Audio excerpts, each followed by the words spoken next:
Hey, welcome back to the Maxwell Leadership Podcast. Now, I say welcome back. I know it's January, it's the beginning. Some of you are just getting plugged into this community, but we want you back. Even if this is number one, we want you to go back because this is a podcast that truly, since its very beginning, we have committed ourselves to add value to leaders like you so that you will multiply value to others. My name is Mark Cole. I'm the CEO of Maxwell Leadership. And today, John Maxwell is going to teach you about the heart of leadership. And I think with great integrity, John will show you that the heart of leadership is serving people, serving others. John will share 5 guidelines on how to serve people and how to serve them well. Then my co-host Traci Morrow and I will be back to offer some practical application for your life and your leadership. Now, every single episode, we develop what we call a bonus resource. And for this episode, we have one as well as this episode is on YouTube.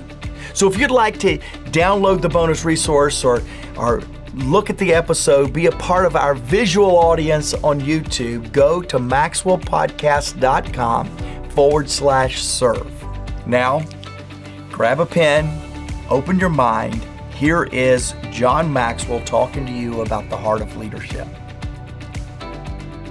The heart of leadership is serving people. In fact, I say the heart of leadership is always serving others, not ourselves. And I was in my 20s when I heard Zig Ziglar walk across that stage in that good old Southern drawl of his and say, if you'll help other people get what they want, you'll get everything in life that you want. You see, that was a life-changing day for me because up to that stage as a young leader, I was getting everybody to help me get what I wanted, get on my train, buy into my vision. That day I said, oops, I've been doing it wrong. Instead of trying to get people interested in me, I'm going to become interested in them. And trying to get people to help me, I'm going to help them. And I found that Zig was right because Zig was basically introducing that day when he said, if you'll help other people get what they want, you'll get everything you need and want in your life. He was teaching servant leadership. And I'm going to give you some guidelines for serving people that I have myself. Number 1, I don't rely on my position or title. In other words, I don't use my position or title to tell people they ought to serve me. That, I'm over you, I'm the founder of this company. You know what? I'm the head here. So I never use that. In fact, every day I work hard to earn the respect of others every day. I don't rely on what I've done in the past. I don't rely on my past successes. I don't rely on my position. I just don't allow that to make me feel that people should serve me instead of me serving them. Number 2, I choose to believe in people and their potential. And because I choose to believe in people and their potential, the more that I believe in them, the more I want to serve them.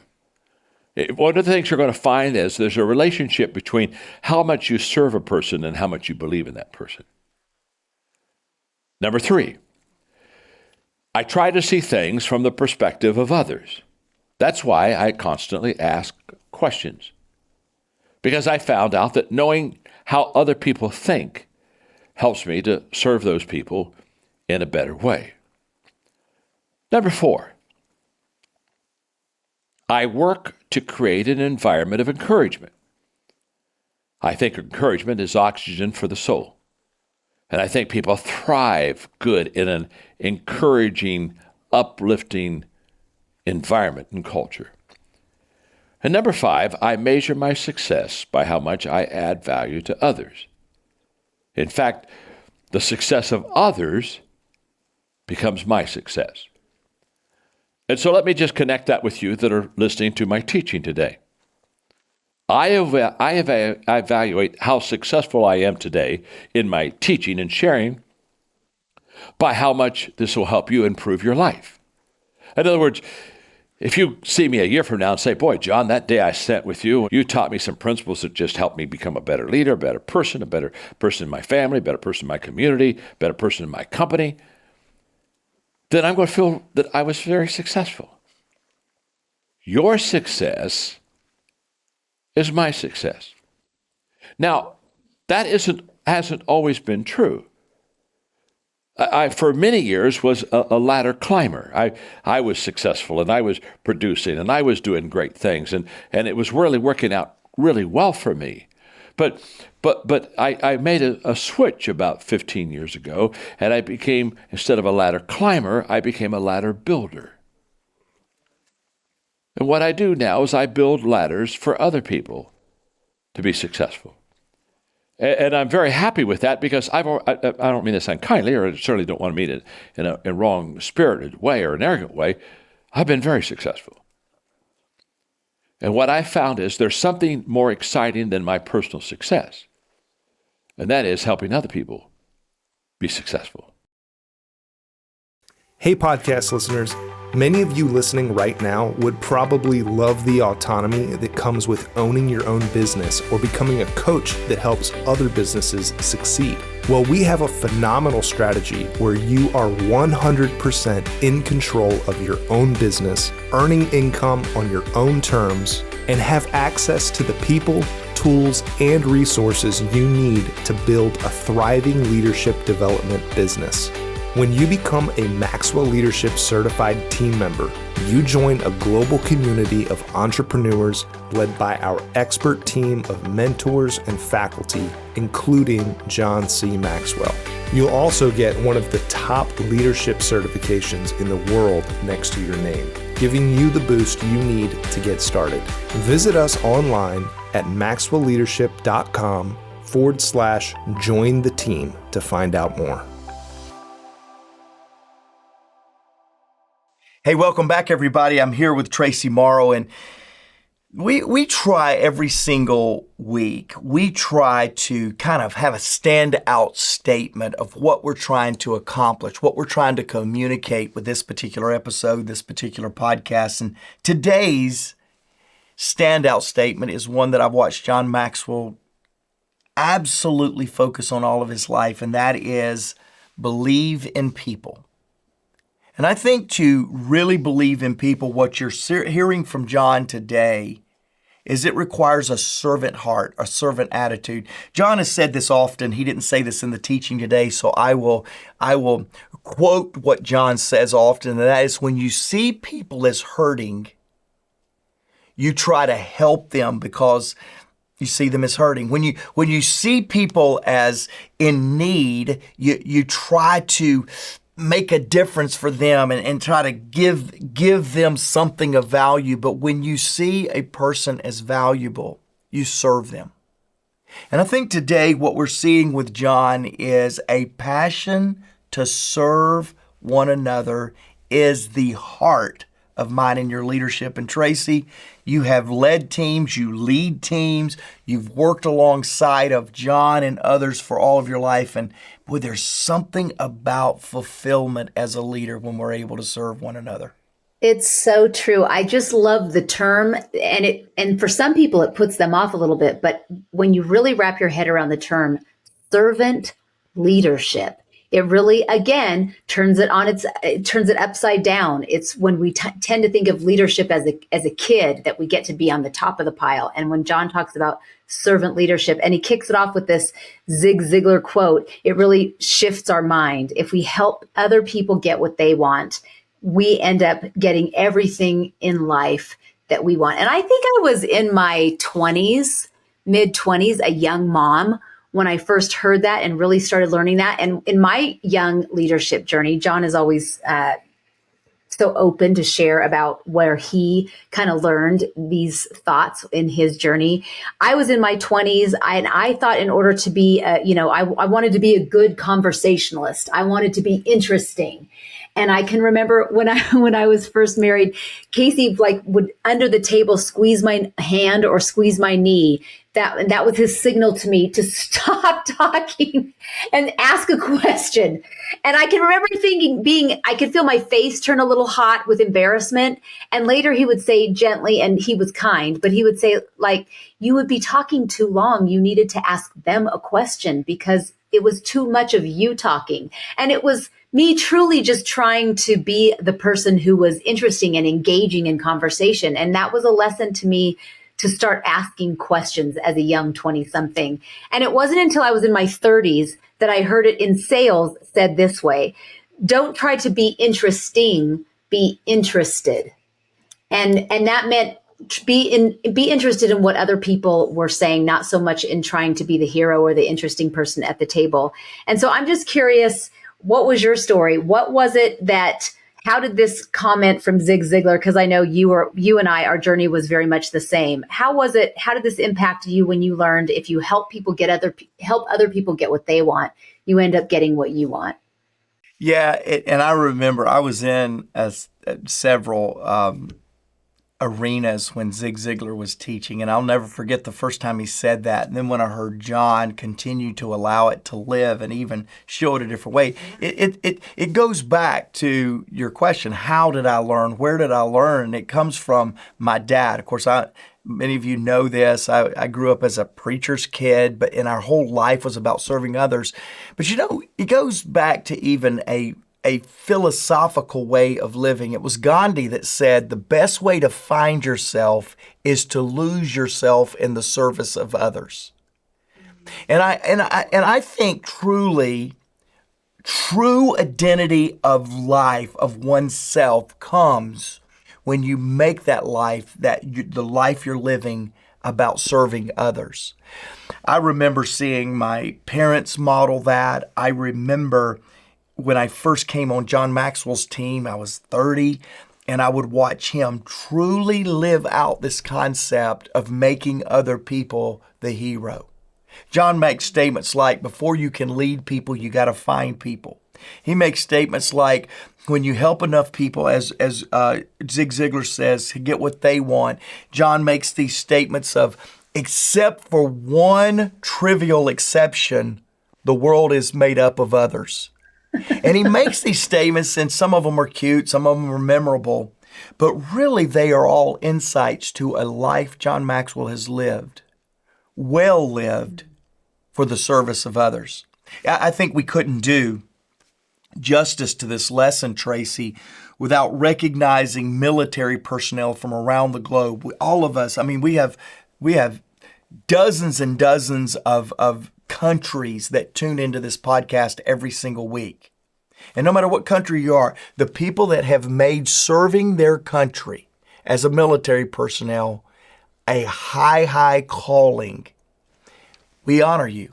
For those of you that are first responders, those of you that are health professionals, those of you that are in education, all of you that are service oriented, we honor you because you are demonstrating every single day when you show up, you're demonstrating the heart of leadership. I'm curious as we get into the guidelines for serving others. Now, he for those of you who didn't print out our bonus resource, please make sure that you do, because it makes it easier for you to follow along. And John is always a generous mentor that he shares his notes with us, and we share them with you. But in the guidelines, he talks about not relying on position or title, and I feel like, correct me if I'm wrong here, Mark, I feel like we were getting into a real focus about 10 years ago, maybe 15, of servant leadership becoming more of a common term. And then I feel like with COVID, people became more isolated and it became more individual, people working from home, people being more isolated, actually. And so do you find that people are relying more on position or titles again and just separating again, that servant leadership is becoming something that they're focusing less on this side of COVID, or is that something that you think was trending even before COVID was coming back around?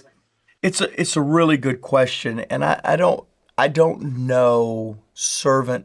I don't know chicken or egg right here, right? I don't know if we started leaning this direction with our leadership, with society, with a new culture, a new generation coming in to lead, and they went back to relying on position, or whether, and then COVID exacerbated or showed that up and it kind of put a spotlight on it, or if COVID is kind of where it started. Here's what I can tell you.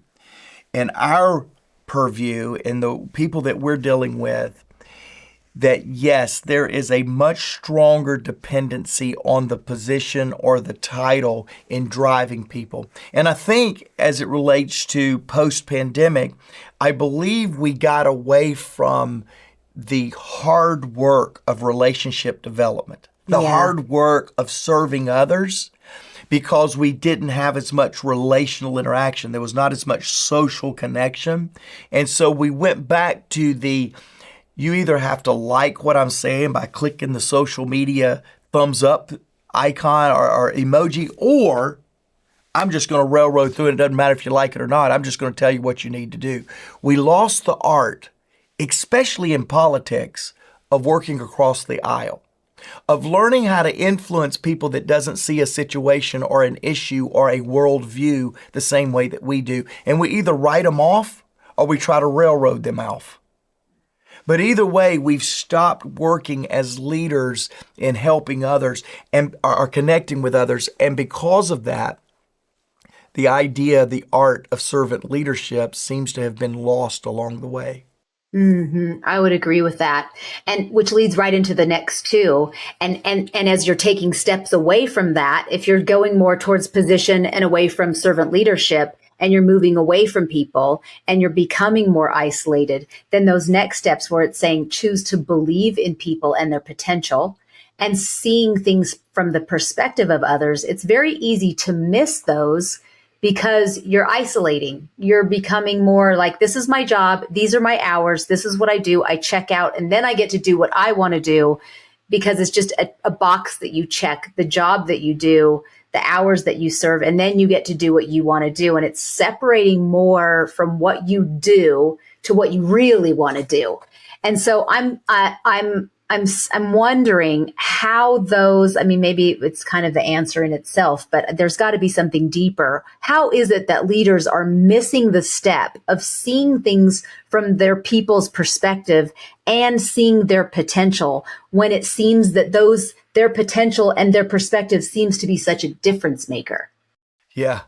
I love that you really brought those together in this concept of servant leadership because they are taught separate. They are separate ideas, but boy, they are so related, especially with people that have lost the art of servant leadership. And that's because when we see the potential in people in a non-servant leadership heart, in other words, a dictatorial, a directive leadership heart, we see the potential so that we can get the best out of them. Right. Which then doesn't come from the perspective of the others, it's coming from me.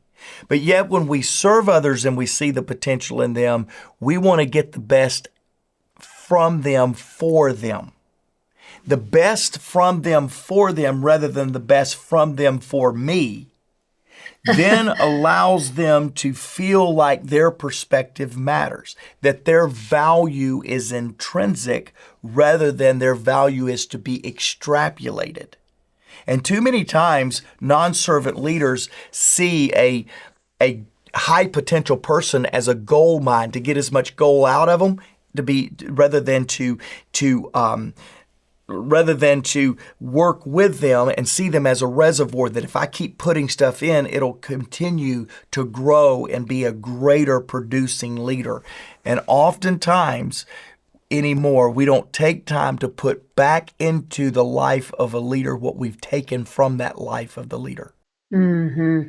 It really does make me think about how we tend to look at the big picture and it's so big and we think, oh, the world needs to change. We need to change the world. We need to totally change this big, huge thing when really we need to pare it back down to how do we have an impact in our world, in the pieces that we touch. And that's why I'm so glad that John wrote the book, Change Your World, is because it really applies to everything that we're talking about here.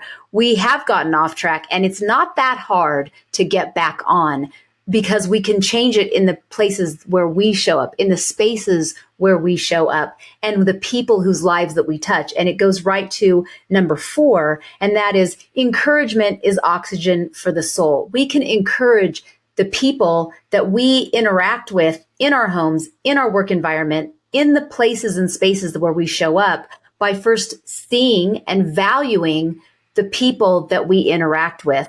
But that's by understanding them, knowing them, seeing their potential and understanding their perspective. And that just takes spending time with them. And so in that number 4, where it says work to create an environment of encouragement, talk to those leaders who are like, okay, we've missed the mark. We're disconnected from our people. We do want to create this. We want to change our world with the people who's in the places and spaces that we touch. What does an environment of encouragement look like, and how does a leader create that? Well, I think one, you got to understand what encourages one of your teammates does not encourage the other one. I mean, there's a reason there's 5 different love languages, right? I mean, right. I'm a words of affirmation guy. And by the way, throw me a hug every once in a while and we are good. We're tight. The world is getting ready to be changed because you've given me fuel. Yes. But then there's others that just need some quality time. They just need you to hear them. They need you to spend time with them. So I think one is we have to see this idea of encouraging others or create an environment of encouragement the same way that John says you need to see leadership. Management is treating people all the same. Leadership is treating everyone different. And encouragement is really about finding out the ways that your team is fueled. How do they feel celebrated?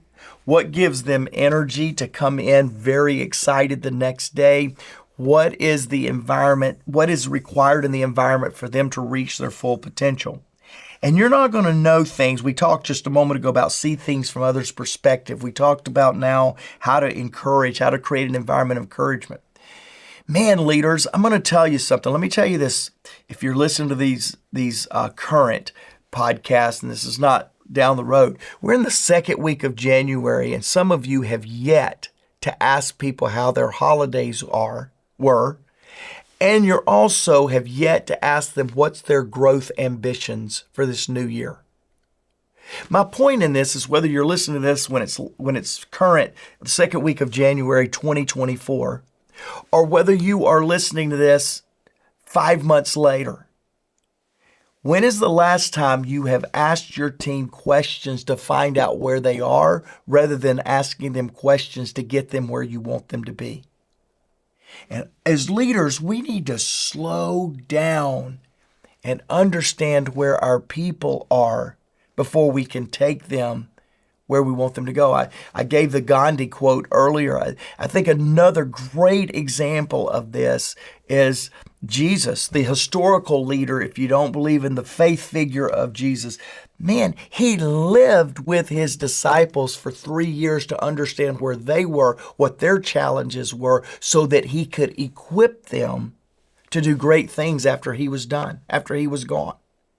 Great leaders demonstrate servanthood by asking questions to find out where the people are. And then celebrating that, getting where those people are rather than finding out where they are so you can take them where you want them to go. Yeah, exactly. And John closes that out by saying, measuring your success by how much you add value to others. And I can remember thinking years ago, learning from John, when I walked away from whether it was a meeting or one-on-one or a group of people or whatever it looked like, whatever that meeting looked like, when I changed my assessment for myself with, I wonder how well I did, to, I wonder how they walked away feeling, how I left them feeling about themselves, not how they felt about me, but how they felt when I touched them. Did they leave that touch, that meeting, that moment with me? Did I leave them feeling cared for and valued by me? And that became the measure of my success. Then it changed the way that I showed up in that meeting. And that made a huge difference in my own leadership journey. So I'm curious, and as we're closing out, how has that, how has that mindset shift impacted your leadership journey? But then also, if you feel like you have time, if that isn't too lengthy of a question, how does a ladder builder, which is kind of the same thing, what does a ladder builder look like in today's leadership environment? Yeah. So To kind of answer that question, I love to build on the foundation of what John says success looks like. John says success is when those that know you the most think the most of you. I think leadership success is when people feel like you're more for them than you are for yourself. Yeah. When they feel like that your interest is their success, not your success. I think it's when they feel like their challenge becomes your challenge and you don't desert them during their challenge. I believe those are kind of the attributes, the aspects of what really people think of leaders. I've got a little bit of time in this podcast to tell you of a stat we have. We started working several years ago with, it's now turned into about 12 million kids all across the continent of Africa. But we started in Ghana and we started in Rwanda, but it's really Rwanda. We started in those two countries with 1,100 young people with this simple question. With the schools that invited us in, the government invited us and said, we have a leadership crisis. We asked this question: how many of you, when you're done with high school, want to have a leadership role, a leadership position? Traci, we were blown away with the fact that 76% of these young people said we want nothing to do with leadership or a leadership role when we're done with high school. So we went another step deeper and we said, what does leadership mean to you? And those kids said it's corruption, it's selfishness, it's absorbed with your own agenda, it's not for the people, it's for oneself. They began to identify the antithesis of what John believes is the heart of leadership, serving others. So we took them on a 16-week course, Traci and Podcast Family. We took them on a 16-week course to where we said, no, it's servant leadership. It's helping others get where you want to go, where you value others. And so we started it out and we said, hey, what does leadership mean to you now? And they, sure enough, they said servant leadership. It's adding value to others. It's helping people accomplish great things. It's things of significance. So then we asked them the question. We said, how many of you want to lead now? It went from 76 that said, no, thank you, to 84% that says, sign me up, I want to lead. Wow. We had radically changed people's passion to lead, young people's passion to lead, by identifying that leadership really is servanthood.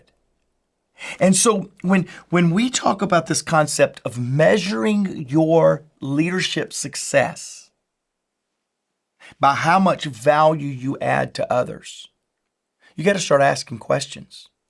What do you value? So that I can show you I value that too. What makes you feel like that you have been added value to? Then we need to do those things.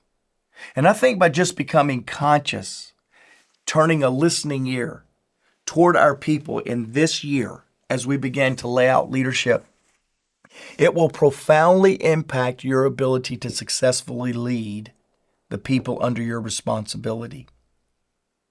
We have the last few episodes, what we have done is we've developed a resource, or really it's a resource that's already been developed. And so I asked the team, I said, I want to do something for our team that will help them feel inclined to become a better servant leader.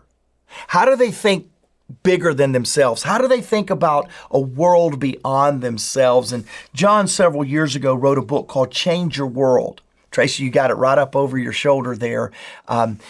It's an incredible book. And what I've asked the team to do is to make that digital product available to our podcast listeners.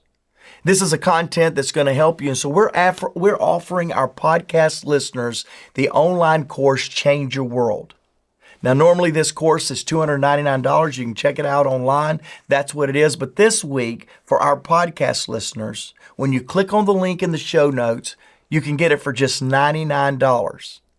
Now, if you'd like this course for yourself, maybe you want to take a teammate on a journey to change the world around you, just scroll down to the show notes wherever you're listening, and you'll be able to click the link.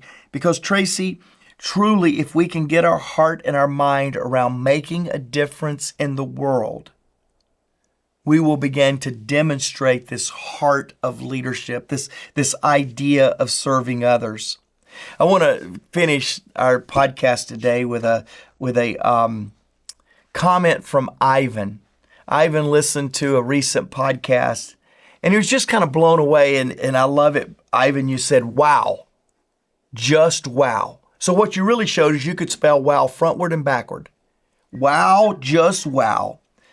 Ivan said, thank you for this episode. It made my day, and it will make my life better so I can serve better. Ivan, that's why we did the podcast Be the One. That's why we do all of our podcasts, because we believe that if we can bring powerful, positive change to you, Ivan, and others, we believe that if we can show you how to serve others, the world will be better. The world will be more positive. We will bring positive change to the world around us. And isn't that what you want? That's certainly what I want, because we believe everyone deserves to be led well.